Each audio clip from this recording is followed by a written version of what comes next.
Assalamualaikum. Selamat datang di channel YouTube Pulsinet.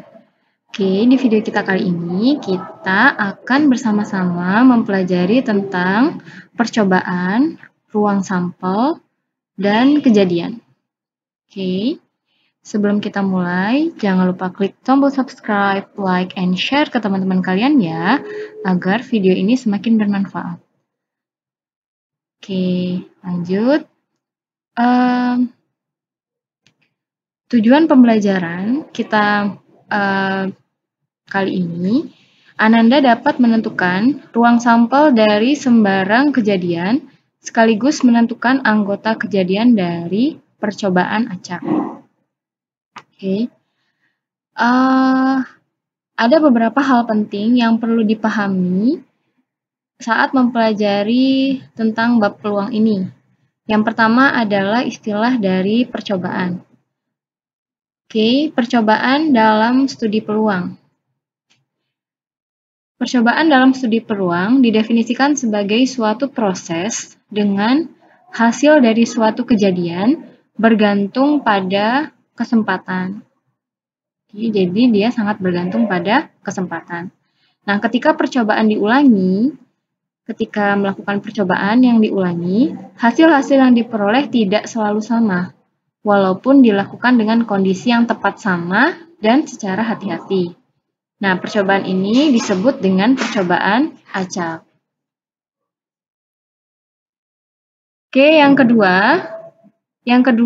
Istilah yang kedua adalah ruang sampel. Apa itu ruang sampel?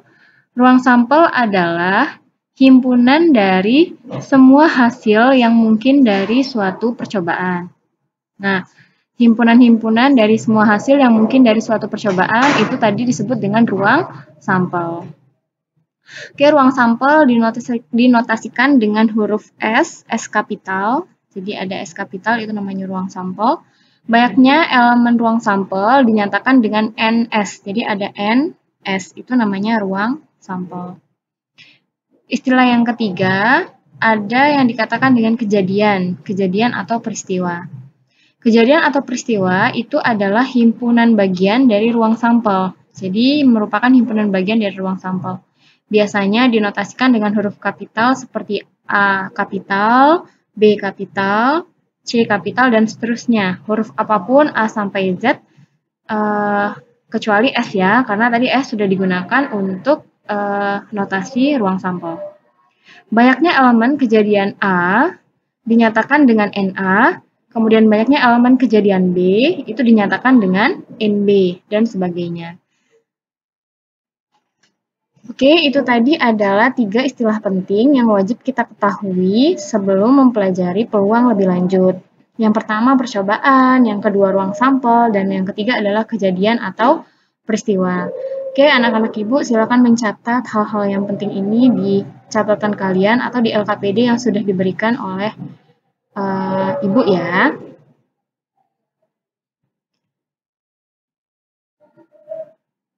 Nah, tadi penjabaran dari istilah-istilah penting. Akan lebih mantap kalau istilah-istilah penting tadi diberikan ke contohnya. Nah, contoh penerapan dari 3 istilah penting itu, yang pertama contohnya pada pelemparan koin. Jadi, yang kita pelajari yang pertama adalah pelemparan koin. Semuanya udah pada lihat ya koin seperti apa. Nah, kita lihat satu-satu. Yang pertama adalah pelemparan satu buah koin.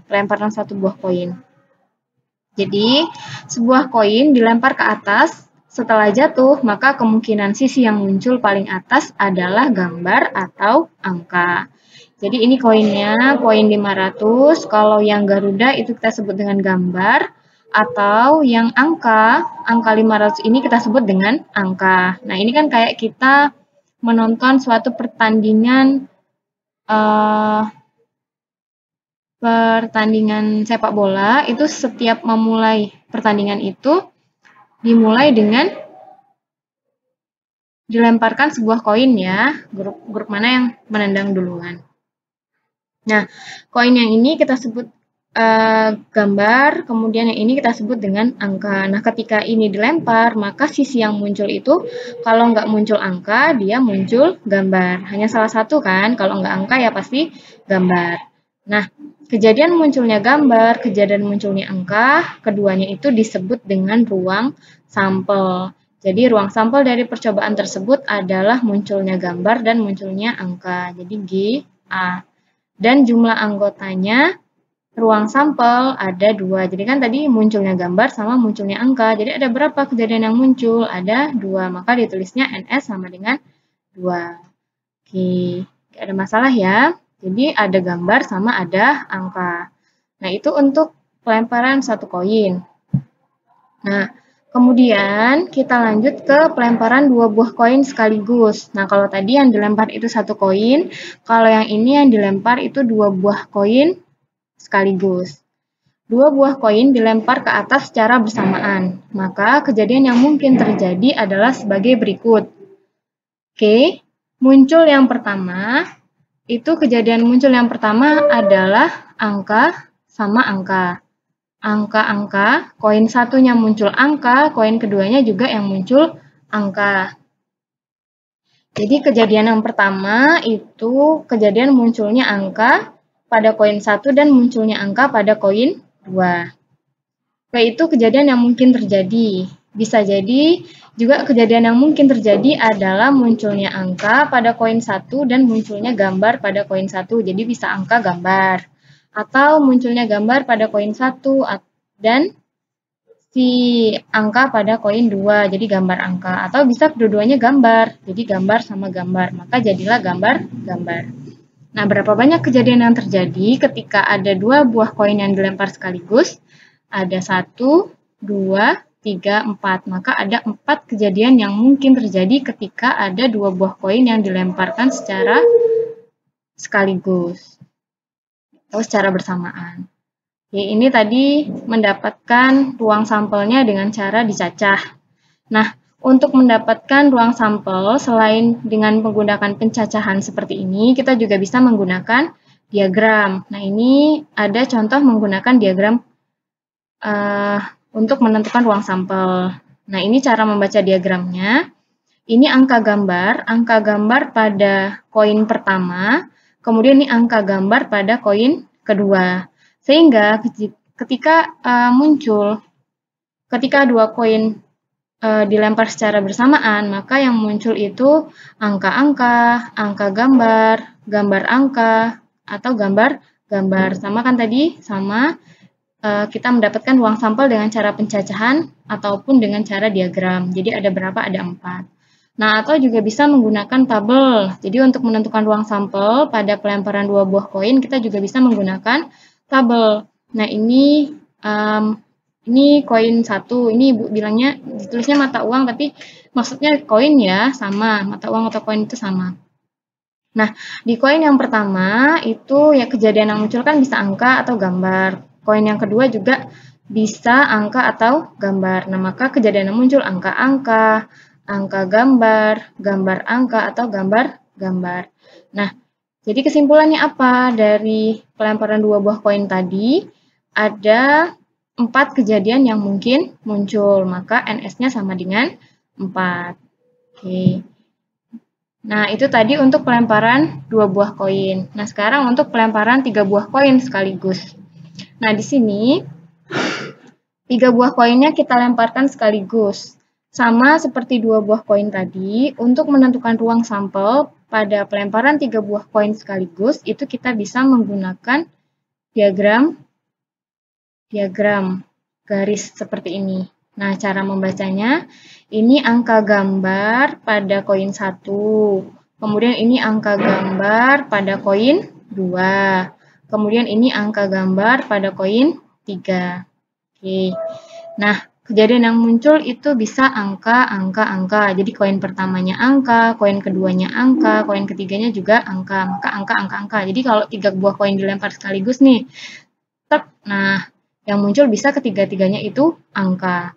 Atau bisa juga kalau dilempar ternyata munculnya koin pertama angka, koin kedua angka, koin ketiga gambar. Jadi angka-angka gambar. Atau bisa juga angka gambar angka gambar-gambar, dan seterusnya sampai ke tiganya bisa gambar-gambar-gambar. Jadi koin pertamanya gambar, koin keduanya gambar, dan koin ketiganya gambar. Nah, ada berapa kejadiannya? 1, 2, 3, 4, 5, 6, 7, 8. Maka ada 8 buah kejadian yang mungkin terjadi apabila ada 3 buah koin yang dilempar secara bersamaan. Nah, ini ditulis NS-nya sama dengan 8. Oke, kita flashback dulu. Tadi untuk pelemparan 1 buah koin, NS-nya tadi 2. Kalau pelemparan 2 buah koin, tadi NS-nya 4. Kalau pelemparan 3 buah koin, berarti NS-nya 8. Jadi ini sangat perlu dihafal ya, nak ya.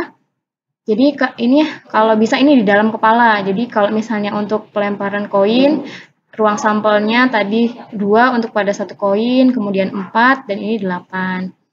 Ini sangat membantu sekali kalau misalnya kalian sudah hafal ini. Oke.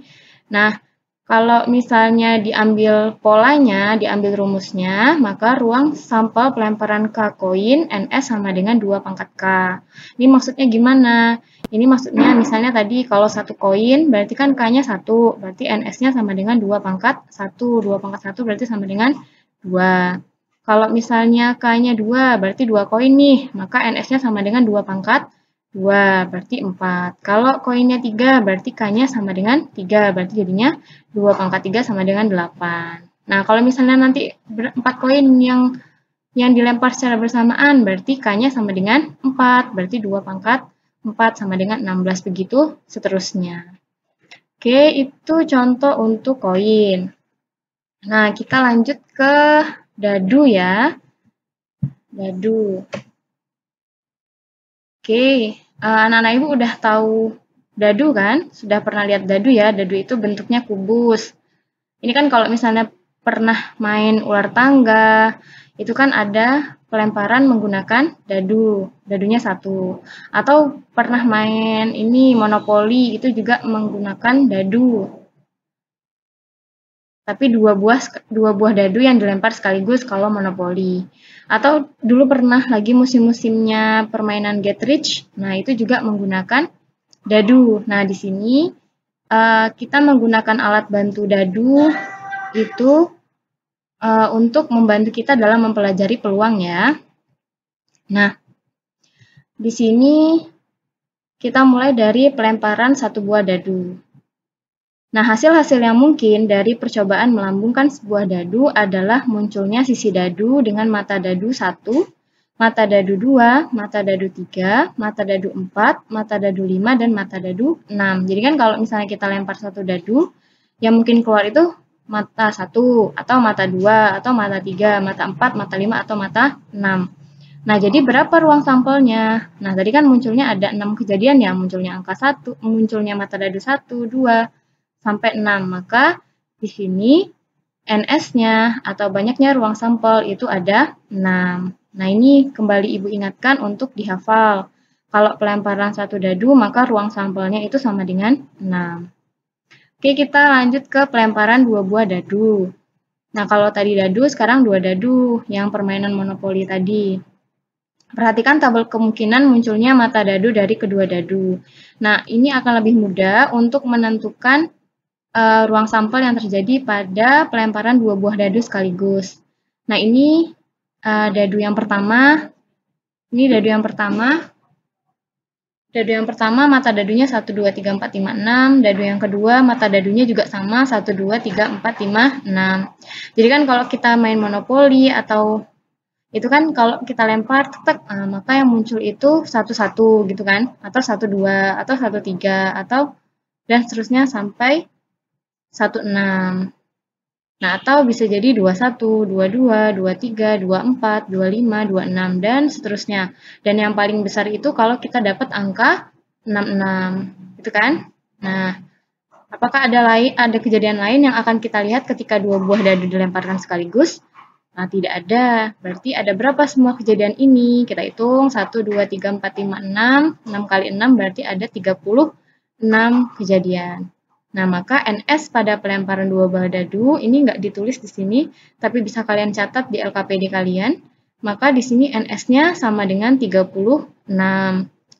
Oke, ingat ya, tadi kalau 1 dadu NS-nya 6, kalau 2 dadu NS-nya 36. Nah, maka ruang sampel pelemparan D dadu itu NS-nya sama dengan 6 pangkat D. Ini tadi penggunaannya sama. Jadi kalau misalnya dadunya 1, berarti kan D-nya 1, berarti 1 dadu sama dengan 6 pangkat 1, jadinya 6. Kalau dadunya 2, berarti 6 pangkat 2 sama dengan 36. Kalau dadunya 3, berarti 6 pangkat 3 sama dengan 216 dan seterusnya. Ini bisa digunakan untuk berapapun banyaknya dadu yang digunakan. Oke, untuk ruang sampel yang terakhir, ini tinggal satu lagi. Nah, pada seperangkat kartu bridge. Jadi, ini bagi anak-anak ibu yang sudah pernah melihat kartu bridge, ini namanya kartu bridge. Kartu remi, nama lainnya kartu remi. Atau kadang namanya kartu gaplek. Nah, kalau yang udah pernah lihat ini gambarnya, tapi kalau yang belum lihat ini perlu dipelajari. Ingat ini hanya untuk mempelajari ilmu peluang, karena peluang ini kan penting sekali. Nah, tetapi tidak digunakan untuk melaksanakan kelakuan-kelakuan yang tidak sesuai dengan norma agama ataupun norma hukum.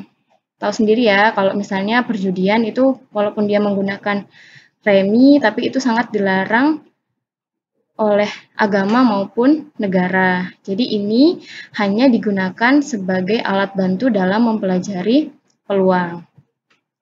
Nah, dari seperangkat kartu bridge, kartu remi ini terdiri dari 4 kartu. Jadi kalau yang udah tahu mungkin udah pernah lihat. Kalau yang belum tahu, ini 4 kartunya. Jadi ada kartu merah. Merahnya ada 2 jenis. Ini namanya merah hati atau love. Kemudian ini merah lupis ya atau diamond. Kadang ada yang bilangnya diamond, ada yang bilangnya lupis. Kemudian ini ada scope yang warna hitam, dan ini ada keriting berwarna hitam. Nah, kita mulai yang pertama, ini skop ya. Skop ini terdiri dari kartu 1, 2, 3, 4, 5, 6, 7, 8, 9, 10. Kemudian si love juga ada kartu 1 sampai 10. Terus si diamond juga ada kartu 1 sampai 10. Begitu juga dengan keriting, juga ada kartu dari 1 sampai 10. Nah, ini kartu bernomor. Nah, setiap kartu tadi juga punya kartu bergambar. Namanya Jack, Queen, sama King. Ini ada kartu Jack, ada kartu Queen, sama kartu King. Nah, jadi ada berapa banyaknya kartu ini? Bisa kita hitung bersama-sama, ada 10, 13 ya, kali 4 berarti ada 50. Nah, satu lagi, jangan lupa untuk kartu bernomor 1, ini namanya kartu as. Jadi kalau kartunya nomornya 1, itu disebut juga dengan kartu as. Jadi kartu asnya ada berapa? Ada 4. 1, 2, 3, 4. Nah, ini pengenalan untuk ruang sampel pada seperangkat kartu bridge. Ada 52. Oke, demikianlah untuk materi kita tentang percobaan sampel sama ruang sampel. Ibu harap ini dicatat hal-hal yang pentingnya di LKPD-nya. Mudah-mudahan sangat bermanfaat bagi kalian dalam kedepannya. Oke, assalamualaikum.